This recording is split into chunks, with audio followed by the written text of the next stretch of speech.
Hello friends, welcome to கில்லி கிரிஷ். இன்றைக்கி நாம் எண்ணும் எழுத்தும் 2023-24 ஆண்டுக்கான தேர்ட் டேர்மில் 4th and 5th ஸ்டாண்டர்ட்ஸ்க்கான இங்கிலீஷ் ஒர்க் புக்கில் யூனிட் 1 We Can Do Itல உள்ள 5 டிடெக்டிவ்ஸ் கதையையும் The 7 Seeds கதையையும் தமிழில் இன்றைக்கி பார்க்க போகிறோம். ஃபஸ்ட்டு 5 டிடெக்டிவ்ஸ் கதையை பார்க்கலாம். அருள், அமுதா, ஸ்ரீஜித், ஜெசி, ஃபரூக் இவங்க 5 பேரும் ஃப்ரெண்ட்ஸு. இவங்க ஊட்டியில் வசித்தாங்க. இவங்களுக்கு மர்மங்களை கண்டுபிடிக்கிறதுல அலாதியான ஆர்வம். அதனால் அவங்களாவே அவங்களுக்கு 5D அப்படின்னு பேர் வச்சுக்கிட்டாங்க.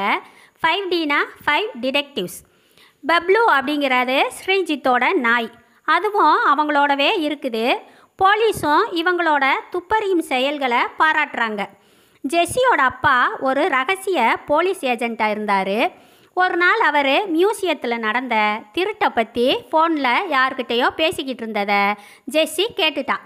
இன்ஸ்பெக்டர் வேலாயுதத்தை இந்த கேஸை கண்டுபிடிக்க சொல்லியிருந்தாங்க. அவருக்கு முன்னால் நாம் கண்டுபிடிச்சிடணும் அப்படின்னு 5D பிளான் பண்ணி சிட்டிக்கு போகிறாங்க. ஸ்ரீஜித் தாத்தா மாதிரி மாறு வேஷம் போட்டுக்கிட்டு பார்க்கில் இருக்கிற பெஞ்சில் போய் உக்காந்துட்டியான். அப்போ புதுசாக ஒரு ஆள் வந்து அவன் கையில் சாக்லேட்டை கொடுத்துட்டு போயிடுறாரு. ஸ்ரீஜித்துக்கு ஒன்றுமே புரியலை. இந்த ஆள் எதுக்காக நமக்கு சாக்லேட் கொடுத்தாரு அப்படின்னு யோசித்து பார்க்குறான். அப்போ பார்த்தா ஒரு வயசானவர் பெஞ்சை பார்த்து வந்துக்கிட்டு இருக்கவும் அவன் ஒரே ஓட்டமாக அந்த இடத்த விட்டு ஓடிட்டான். 5D டீம் அந்த சாக்லேட்டை பிரித்து பார்த்தா அதில் ஒரு மெசேஜ் இருந்துச்சு.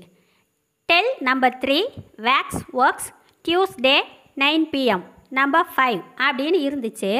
அவங்களுக்கு ஒன்றுமே புரியலை. அடுத்த நாளும் 5D டீம் பார்க்குக்கு போச்சு. இன்றைக்கும் ஸ்ரீஜித் தாத்தா மாதிரி வேஷம் போட்டுக்கிட்டு போகிறான். ஆனால் இன்ஸ்பெக்டர் வேலாயுதம் அவனை கண்டுபிடிச்சிட்டார்.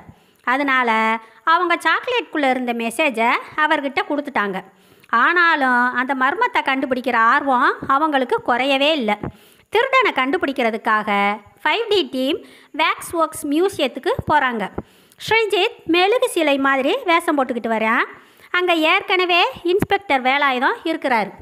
அவர் திருடங்களை வைர நெக்லஸோடு அரெஸ்ட் பண்ணிட்டார். 5D ரொம்ப அப்செட் ஆகிட்டாங்க. நம்மளால் கண்டுபிடிக்க முடியலையே அப்படின்னு. எல்லாரும் ஜெஸ்ஸி வீட்டுக்கு போகிறாங்க.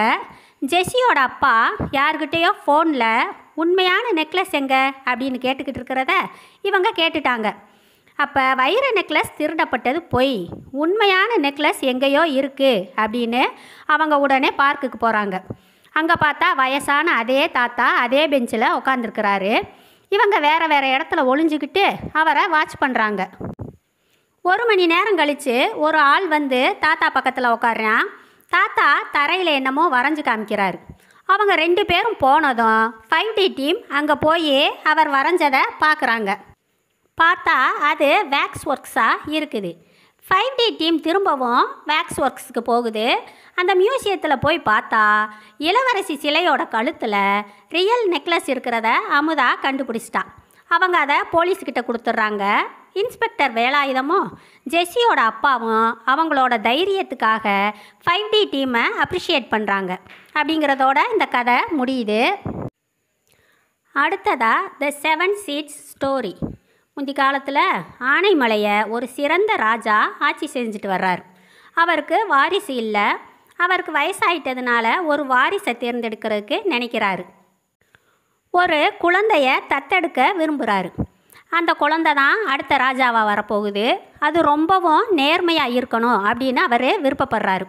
அதுக்காக 6 மாதமாக பல திறன் சார்ந்த போட்டிகளை நடத்தி மிகச்சிறந்த 5 கேர்ள்ஸையும் 5 பாய்ஸையும் செலக்ட் பண்ணுறாங்க.